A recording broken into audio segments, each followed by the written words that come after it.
하나님 말씀은 마가복음 16장 9절에서 20절입니다. 마가복음 16장 9절부터 제가 봉독하겠습니다. 안식 후 첫날 일찍이 부활하신 후에 예수께서 7악령을 쫓아내 주셨던 막달라 마리아에게 먼저 나타나셨다. 그 여자가 가서 주님과 함께 있었던 자들이 슬퍼하며 울고 있을 때에 이 소식을 전해주었으나 그들이 예수께서 살아나셨고 그 여자에게 보이셨다는 말을 듣고서도 믿지 않았다.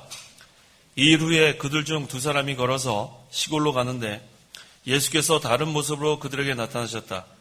그들이 가서 남은 자들에게 소식을 전하였으나 그 남은 자들이 그들의 말을 믿지 않았다.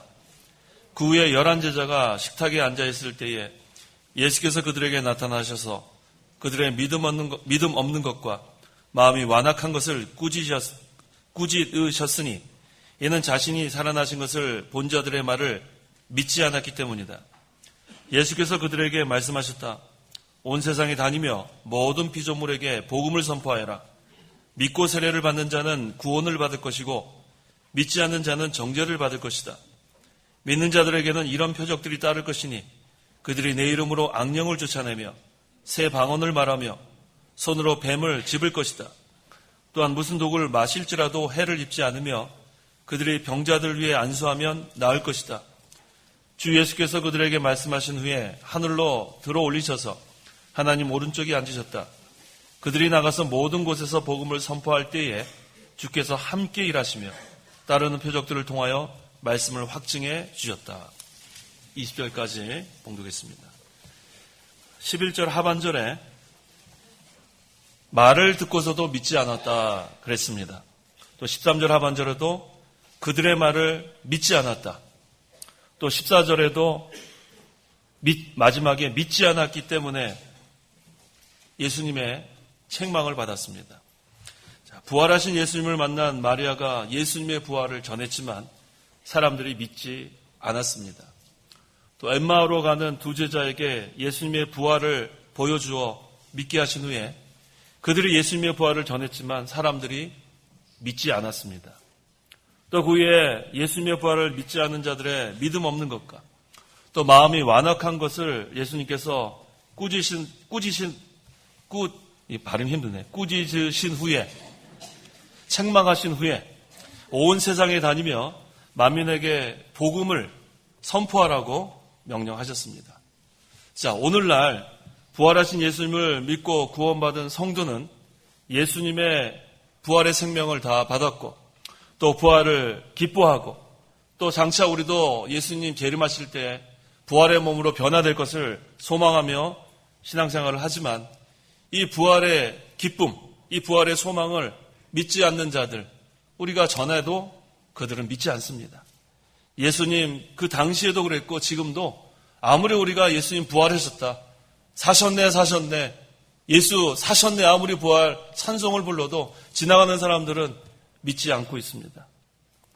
성경에서 믿지 않는 자는 정죄를 받을 것이다 그랬어요. 오늘 본문 그 16절 하반절에 믿지 않는 자는 정죄를 받을 것이다. 참 불쌍합니다. 예수님의 부활을 믿지 않는 자들은 불쌍한 자들이에요.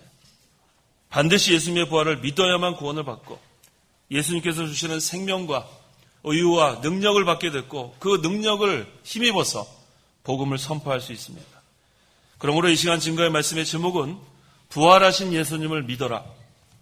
부활하신 예수님을 믿어라 라는 제목으로 말씀을 증거하겠습니다. 9절에서 10절을 읽어보십시오. 9절 안식 후 첫날 일찍이 부활하신 후에 예수께서 7악령을 쫓아내셨던 막달라 마리아에게 먼저 나타나셨다. 그 여자가 가서 주님과 함께 있었던 자들이 슬퍼하며 울고 있을 때에 이 소식을 전해 주었으나 그들이 예수께서 살아나시고 그 여자에게 보이셨다는 말을 듣고서도 믿지 않았다. 예수님께서 부활하신 후에 제일 먼저 예수님 만난 사람이 막달라 마리아예요. 어떤 자였습니까?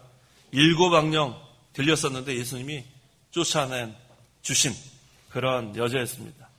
막달라 마리아가 예수를 먼저 만난 다음에 무덤에서 돌아가 그 주님과 함께 있었던 그런 슬퍼하며 울고 있었던 자들에게 예수님의 부활에 대한 그 천사의 말과 또 자기가 직접 예수님 만난 것을 알려주었지만 그들은 믿지 않았다 그랬습니다. 막달라 마리아가 먼저 예수님 만나고 그 다음에 베드로와 요한이 또 무덤에 달려가서 빈 무덤을 보고 돌아오고 또 그 다음에 여러 여자들이 오늘 새벽에 증거한 것처럼 무덤에 가서 또 부활하신 예수님을 만났습니다. 두려워하지 마라. 평강의 주님으로 예수님께서 오셨습니다. 이렇게 순서적으로 만나주셨는데 어떤 주석가는 이 막달라 마리아가 만난 것과 그 여러 여자들이 만난 것을 한 사건으로 보는 그런 주석가도 있습니다. 자, 중요한 것은 부활하신 예수님을 전했지만 사람들이 믿지 않았다는 겁니다. 우리 어저께도 우리 제1청년부, 제2청년부 46명인가 43명이 여기 앞에 나와서 그 메추리알 이렇게 해가지고 포장해서 이렇게 전도했어요. 찬송도 하고 또 전도도 하고. 그런데 지나가는 사람은 여전히 냉랭합니다. 자, 아무리 전해도 하나님의 택한 백성만 믿게 되는 거예요. 그래서 그 사도행전 13장 48절에 영생을 얻도록 작정된 자들은 다 믿었다 그랬어요. 우리가 전도하는 대상은 모든 사람이지만 하나님이 예정한 사람, 선택한 사람만 믿게 되기 때문에 우리는 낙심할 필요가 없습니다. 우리는 계속해서 힘있게 사셨네, 예수님 사셨네 외치면 되는 거예요. 그 복음을 듣고 하나님께서 선택한 자들은 다 믿게 되는 역사가 있는 것입니다. 근데 여기 본문을 보니까 많은 사람들이 믿지 않았습니다. 또 12절에서 13절 읽어보십시오. 12절 일 후에 그들 중 두 사람이 걸어서 시골로 가는데 예수께서 다른 모습으로 그들에게 나타나셨다.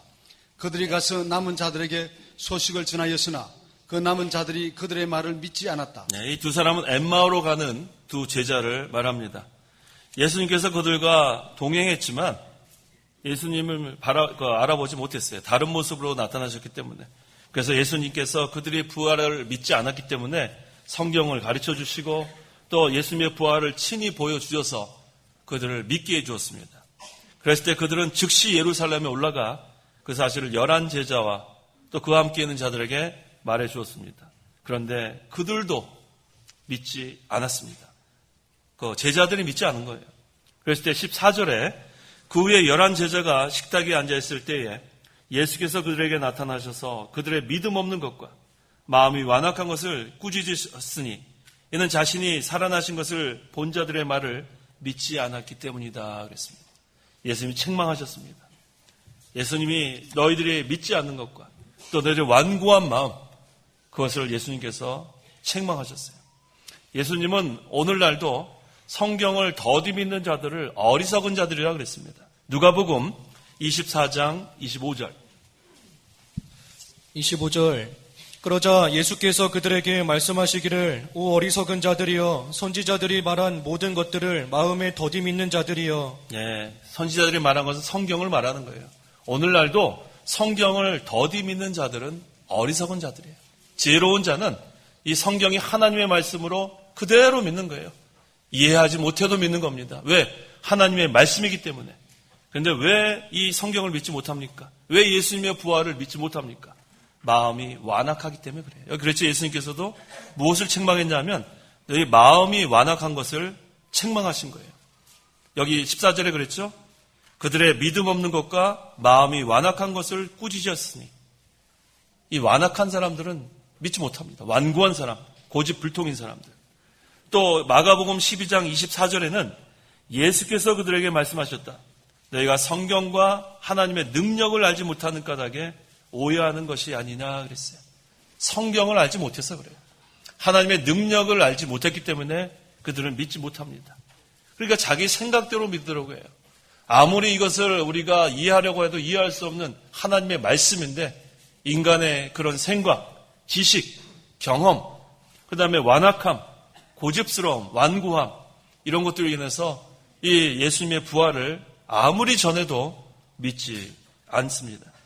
그래서 예수님의 부활을 믿는 성도 여러분들은 참으로 복받은 사람들이에요. 이것이 그냥 믿어지니까 얼마나 감사합니까? 성경이 하나님의 말씀인 것이 믿어지는 것이 참으로 복받은 자들이에요.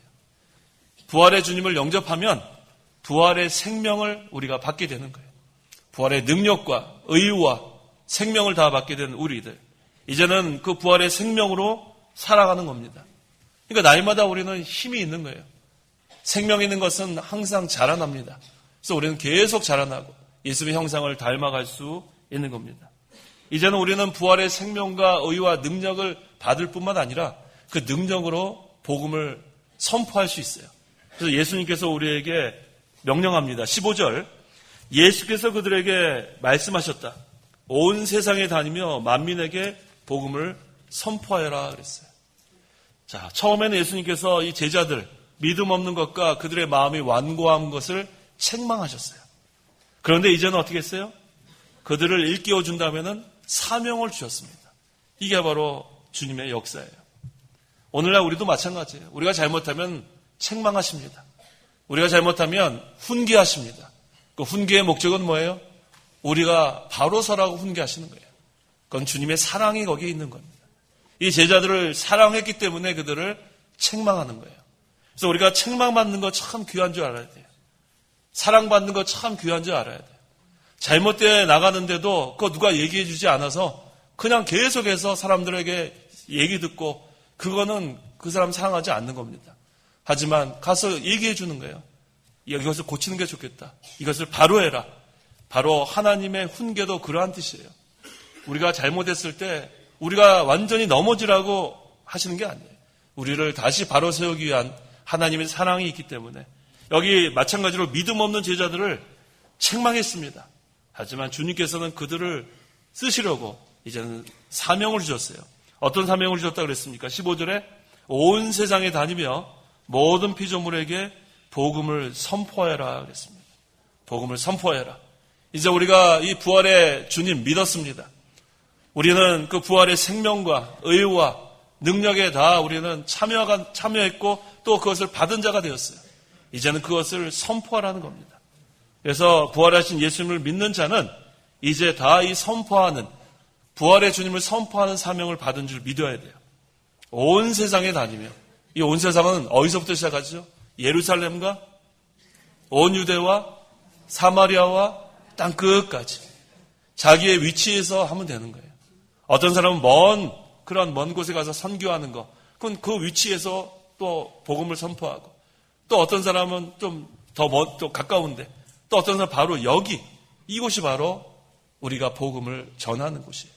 그래서 제가 지금 이렇게 부활하신 예수님을 믿어라라는 제목으로 말씀을 증거하고 있는데, 이 가운데는 아직도 예수님 믿지 않는 사람이 있을 거예요. 예수님 믿어야 돼요. 그저 믿음 없이 이끌려 나와서 예배당에 앉아있는 사람, 여기 그랬습니다. 16절에 믿고 세례를 받는 자는 구원을 받을 것이고 믿지 않는 자는 정죄를 받을 것이다 그랬어요.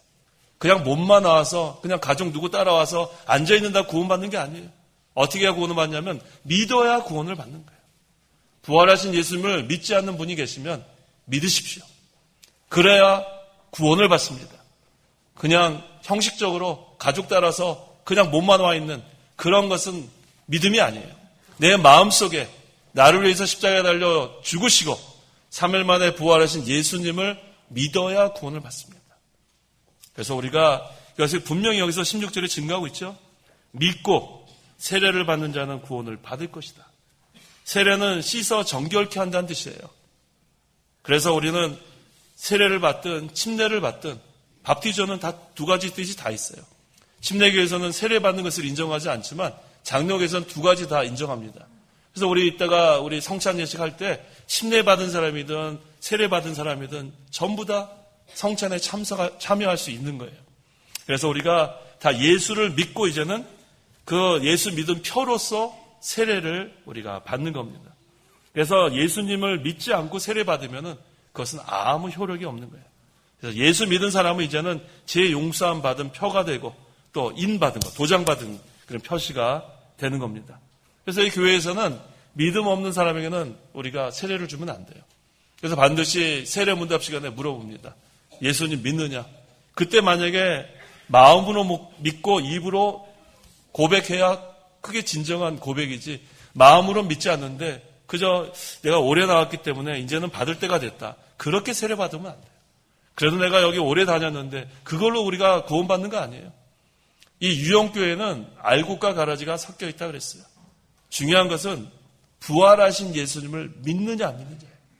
내 몸이 유영교회 교인이 되고 등록하고 새신자가 되고 오래 다니고 그것이 우리가 구원받는 것이 아니라 부활하신 예수님을 믿어야 구원을 받는 거예요. 그래야 부활의 생명을 얻게 되는 겁니다. 이게 분명히 16절 하반절에 그랬죠. 믿지 않는 자는 아무리 세례를 받고 아무리 수십 년 교인으로서 교회 생활을 해도 그것은 정죄받을 수밖에 없어요. 중요한 것은 내가 예수님의 십자가와 부활을 믿는 것입니다.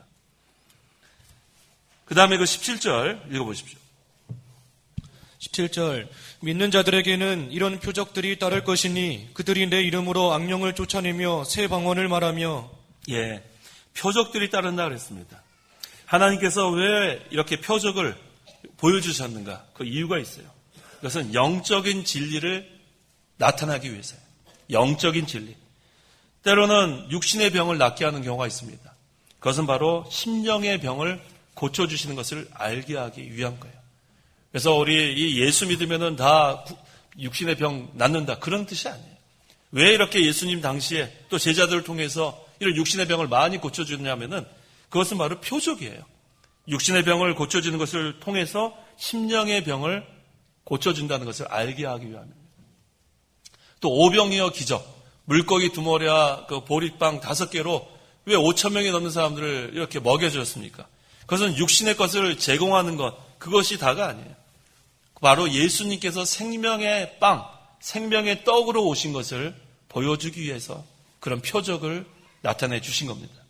그래서 참된 표적은 무엇이냐면 첫째, 예수 그리스도를 믿는 것이에요. 그것이 참된 표적이에요. 참된 표적은 예수 그리스도를 믿는 것. 두 번째는 죽은 영이 살아나는 것이에요. 죽은 영이 살아나는 것.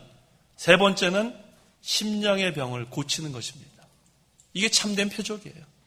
이것을 나타나기 위해서 여러 가지 그런 표적들을 보여주는 거예요. 그래서 이 표적의 참된 의미입니다. 참된 표적이라는 것은. 참된 표적은 예수 그리스도를 믿는 것, 죽은 영이 살아나는 것, 심령의 병을 고치는 것입니다. 그 다음에 내 이름으로 악령을 쫓아내며 그랬는데 이 악령은 마귀예요. 이 믿는 자는 악령을 이깁니다. 예수님의 이름을 힘입고 나가면 이 악령 쫓아낼 수 있어요. 그래서 우리에게 이 마귀가 역사할 때 예수님의 이름으로 사탄아 물러가라 하면 그 예수님의 이름 때문에 마귀는 도망갈 수밖에 없어요. 그래서 아무리 이 마귀가 역사해도 예수님의 이름으로 나가면 마귀 다 물리칠 수 있습니다. 그래서 이 마귀의 종로를 닫은 사람들, 또 죄의 종로를 닫은 사람들, 그러한 자들을 예수님의 이름으로 다 쫓아내 준 거예요. 우리는 이제 다 죄의 권세, 율법 아래에 있던 그런 자들이었는데 예수님 믿음으로 이제 예수님의 그 부활의 능력, 부활의 생명, 그걸 다 힘입었기 때문에 이 악령이 우리를 어찌할 수 없습니다. 그래서 항상 우리가 예수님과 함께 나아가면 항상 다 이길 수 있어요. 근데 여기서 또 중요한 것이 새 방언을 말하며 그랬습니다. 이 방언이라는 것이 헬라어로 글로사라 그럽니다. 이 방언이라는 그 뜻이 뭐냐면 혀라는 뜻이에요. 혀. 그 다음에 말, 그 다음에 언어, 이런 뜻이 있습니다. 그래서 여기서 새 방언이라는 말은 다른 말로 바꾸면 새 말이라는 거예요. 말. 이 방언이라는 뜻이 말이라는 거예요. 혀도 되고 말도 되고 언어도 됩니다. 그래서 여기서 이 새 방언이라고 했는데 이 새 방언을 말한다는 것은 무슨 뜻이냐면 첫째, 새로 우리가 진리를 깨달았으면 자기 나라 말로 말하는 것이 새 방언을 말하는 거예요. 무슨 갑자기 뭐 알아듣지 못하는 걸로 막 떠들어내는 게 그게 새 방언이 아니라 우리가 새로 깨달은 진리를 자기 나라 말로 말하는 것이 새 방언을 말하는 게 첫째입니다. 두 번째, 새 방언을 말하는 것은 심령이 새롭게 되어 성경을 자기 나라 말로 말하는 거예요. 첫째는 새로 깨달은 진리를 자기 나라 말로 말하는 것이 새 방언을 말하는 거고, 두 번째는 심령이 새롭게 되어 성경을 자기 나라 말로 말하는 것이 새 방언을 말하는 거예요. 세 번째, 새 방언을 말하는 것은 새 노래로 심령이 새롭게 되어 노래하는 거예요. 요한계시록 14장 3절. 새 노래로 심령이 새롭게 되며 노래하는 것. 3절. 그들이 보좌 앞과 내 생물과 장로들 앞에서 새 노래를 부르는데 땅에서 구속함을 받은 14만 4천 명밖에는 그 노래를 배울 수 없었다. 예, 14만 4천 명. 구원받은 성도를 여기서 상징하는 겁니다. 그래서 이 새 노래라는 건 뭐냐면 그 내용이 새 것이 아니에요. 새 노래라는 것을 우리가 분명히 알아야 돼요. 여기서 뉴송은 새 것이 아니에요. 그 내용이. 그래서 가사만 새고 요새 현대로 바꿨다고 해서 새 노래가 아닙니다. 성도의 심령이 새로워져서 부르는 노래가 새 노래예요. 그래서 새 노래를 부를 수 있는 사람은 누구라 그랬어요? 14만 4천 명밖에 없어요. 성도만 새 노래를 부를 수 있습니다. 그래서 오늘 우리 이따가 주일 오후 예배 끝나고 찬양 우리 할 텐데 그때도 우리는 새 노래를 부를 수 있어요. 새 노래는 구속받은, 구원받은 성도들이 심령이 새롭게 되어 찬송하는 게 새 노래 부르는 거예요. 그래서 오늘날의 그런 CCM은 새 노래라 할 수 없어요. 현대 그런 복음성, 그것은 새 노래가 아니에요. 마치 근데 많은 사람들 그걸 그렇게 지금 가르칩니다. 새 노래를 불러야 된다. 이전에 부르던 것은 그 올드송은 이전에 이 젊은이들이 거기에는 아무런 감흥이 없다. 그건 잘못된 해석입니다. 그 내용, 가사가 새 것이란 뜻이 아니에요. 뭐가 새 것이 돼야 돼요? 심령이 새롭게 되어 부르는 노래가 새 노래입니다. 그래서 이 새 방언을 말한다는 것은 새롭게 다른 진리를 자기 나라 말로, 새 방언은 새 말이란 뜻이에요. 자기 나라 말로 말하는 것. 두 번째는 심령이 새롭게 되어 성경을 자기 나라 말로 말하는 것. 세 번째는 새 노래로 심령이 새롭게 되어 노래하는 것. 그래서 이 새 방언을 말한다는 뜻을 우리가 잘 알아야지 이것을 잘못 우리가 해석하게 되면 알아들을 수 없는 것으로 하는 것이 방언인 줄 알아요. 근데 알아듣지 못하는 거, 그거 중요한 거 아니에요. 알아들어야 돼요. 그래서 새 방언은 다른 말로 새 말이에요. 이 글로사라는 말이 세 가지 뜻이 있어요. 혀, 언어, 말 이런 뜻이 있습니다. 그래서 오늘날 이 방언에 대해서 우리가 분명히 알아야 돼요. 오늘날은 그 방언 우리 하지 않습니다. 그렇다고 해서 방언이 없다고는 하지 않아요. 왜 성경의 고린도서에 방언이 있기 때문에 방언이 없다고는 하지 않지만 오늘날 공예배나 우리 방언하지 않는 것은 왜 그렇죠? 이 방언의 출처는 하나님께로 온 방언도 있고 마귀로부터 오는 방언도 있고 자기 스스로 연습해서 하는 방언도 있는 거예요. 그렇다고 여기 또 우리 그 초대교회나 쭉 이렇게 보면은 뭐 이런 방언 모여서 한 적이 없습니다. 그래서 우리가 이 방언 만약에 이것이 하나님께로 온 방언인 것을 여러분들이 알기를 원하면은 이것을 듣지 않는 또 해석하는 사람이 있어야 돼요. 서로 이렇게 알지 못하게 한 다음에 그 사람이 방언을 하도록 해보십시오. 그 다음에 이 두 사람이 그것을 해석했을 때, 통역했을 때 그것이 맞아야 그것이 성경에서 말하는 방언인데 오늘날 그런 방언 지금까지 저는 못 봤습니다. 그래서 방언이 없다고는 말할 수 없지만 우리는 방언을 강조하지 않습니다. 그래서 우리가 사모할 것은 성경 말씀이지 그 방언도 하나의 은사일 뿐이에요. 그래서 프라이머리가 중요한 거지 세컨더리 어떤 것이 가장 중요한가 그것을 우리가 찾아야지 그 다 부수적인 것을 우리가 너무나 이렇게 중요시하는 것 그것은 건전한 신앙생활이 아닙니다. 그 다음 18절 읽어보십시오. 18절 손으로 뱀을 집을 것이다. 또한 무슨 독을 마실지라도 해를 입지 않으며 그들이 병자 위에 안수하면 나을 것이다. 예, 뱀을 집을 것이다 그랬죠.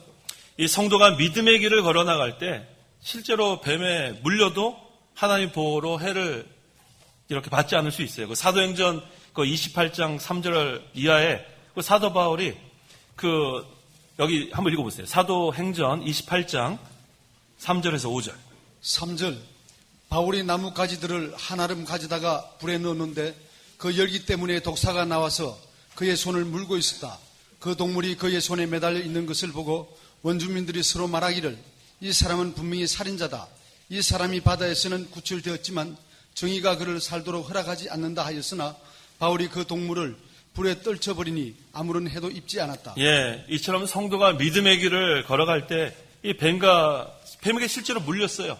그런데도 아무런 해를 입지 않은 것. 이것은 또 이 뱀과 같은 이 악한 자들이 핍박을 하고 고통을 주어도 하나님께서 보호하신다는 그러한 뜻입니다.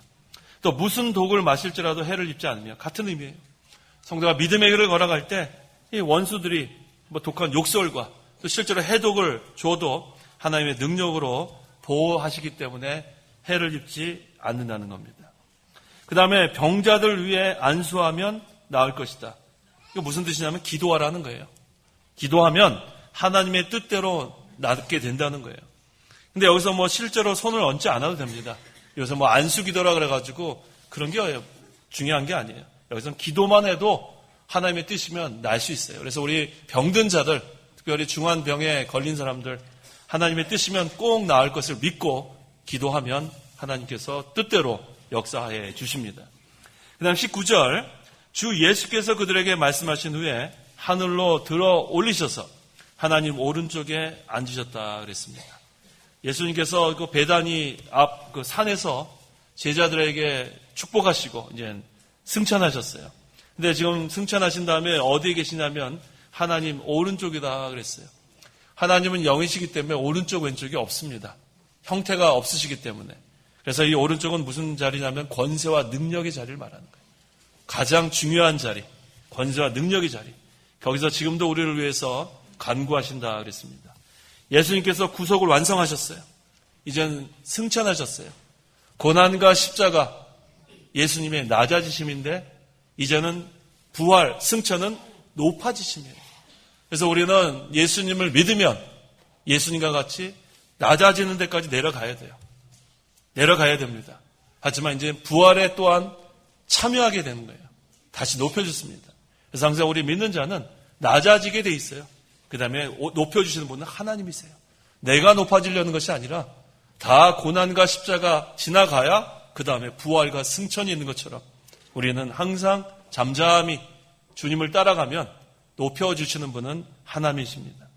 그 다음에 20절, 그들이 나가서 모든 곳에서 복음을 선포할 때에 주께서 함께 일하시며 따르는 표적들을 통하여 말씀을 확증해 주셨다 그랬어요.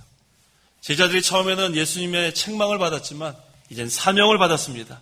이제는 부활하신 예수님을 믿고 이제는 확신을 가지고 그 명령한 대로 복음을 선포했어요. 그래서 예수님은 그 복음 전하는 제자들과 함께 계셨다 그랬죠. 주께서 함께 일하시며 부활하신 예수님을 믿는 성도와 주님이 함께 하십니다. 얼마나 감사해요. 주께서 함께 일하시며 또한 우리에게 그 말씀을 확증해 주셨다 그랬어요. 주님이 함께 하시고 우리에게 확증해 주시는 그 주님을 우리가 붙들고 나가면 돼요. 우리도 신앙의 다른 박질을 해야 되고 또 그 능력을 힘입어서 복음을 선포하는 것. 좀 전에 우리 남장로님 기도하셨잖아요. 3월, 4월 우리 지금 전도의 달이에요. 우리가 힘써 전도할 때입니다. 누구를 전도합니까? 부활하신 예수님을 전도하는 거예요. 그래서 우리 다음 주 벚꽃이 지금 피었는지 모르겠는데 이 벚꽃 전도 우리 또 나가서 하는 거예요. 3월, 4월은 우리가 힘써 전도할 때입니다. 그래서 우리가 계속해서 이 명령을, 분부를 우리가 순종해 나가야 됩니다. 그래서 이 부활하신 예수님을 믿으면 그 다음에는 우리가 다 부활의 생명과 부활의 능력과 부활의 의 거기에다 참여하게 됩니다. 그래서 제가 다시 한번 말씀드리지만 아직도 예수님 믿지 않는 분들은 믿어야 돼요. 예수님 믿지 않는 사람들은 구원받지 못합니다. 교인은 구원받는 게 아니에요. 신자가 구원받는 거예요. 믿는 자. 오랫동안 예배당에 마당만 밟고 돌아가는 거 그건 믿는 거 아니에요. 부활하신 예수님을 믿어야 구원받는 거예요. 그 다음에 부활하신 예수님을 믿는 성도들은 이제 예수님과 연합된 것을 믿어야 돼요. 부활의 생명이 내게 와 있고 부활의 의가 내게 와 있고 부활의 능력이 나에게 와 있습니다. 이제 우리는 그 부활의 생명으로 살아가는 겁니다. 이제 예수님 오실 날이 정말 가까웠어요. 이제 우리가 그날을 기다리며 사모하며 그 부활의 소망을 가지고 살아나가야 합니다. 또한 우리에게 주신 그 능력을 힘입어서 우리가 선포해야 돼요. 때를 얻든지 못 얻든지. 아까 말씀드린 것처럼 온 세상에 선포하라는 것은 내 현재의 자리에서 선포하라는 거예요. 가까운 내 가족, 친구, 친척 점점 이 범위를 넓혀가는 겁니다. 그래서 아직도 이 불쌍한 자들 그들은 지금 지옥을 향해 가는 거예요. 오늘 죽으면 오늘 지옥 가는 거고 예수님 또 오시면 그때 지옥 가는 거예요. 이제 지옥 갈 그 시간만 기다리고 있는 거예요. 심판의 시간만 기다리고 있는 거예요. 얼마나 불쌍한지 생각을 해보십시오. 오늘 죽으면 오늘 지옥 가고 예수님 오시면 또 심판받아 또 지옥 가고 정말 불쌍합니다. 부활하신 예수님을 믿어라 그랬어요. 믿으면은 이것이 해결되는데 이걸 아직도 믿지 않는 그 불쌍한 사람들 불쌍히 여기십시오. 그래서 그들 불쌍히 여기시고 우리가 좀 힘써 내가 먼저 힘있게 신앙생활을 해나가면서 부활하신 예수님을 증거하는 성도 여러분 되시기 바랍니다. 기도하십시오.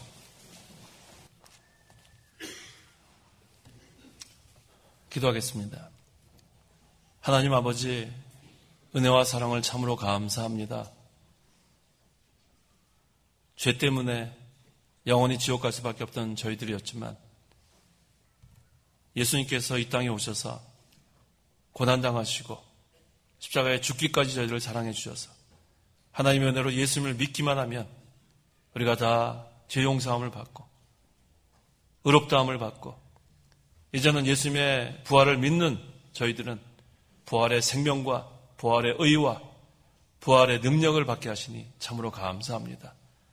이제 우리가 이 부활에 하신 예수님을 믿음으로 말미암아 얻게 된 능력을 힘입어서 우리의 신앙의 다른 박질을 잘하게 도와주시고 또 우리에게 온 세상에 복음을 선포하라 하신 그 분부 따라 힘써 복음을 선포하는 저희 모두가 되게 도와주시옵소서.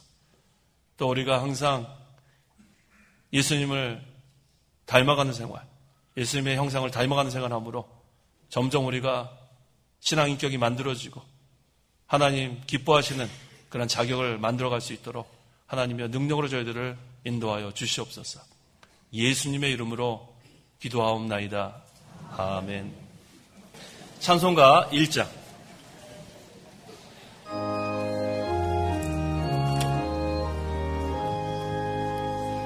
만복의 근원 하나님 온 백성 찬송 드리고 저 천사여 찬송하세 찬송 성부 성자 성령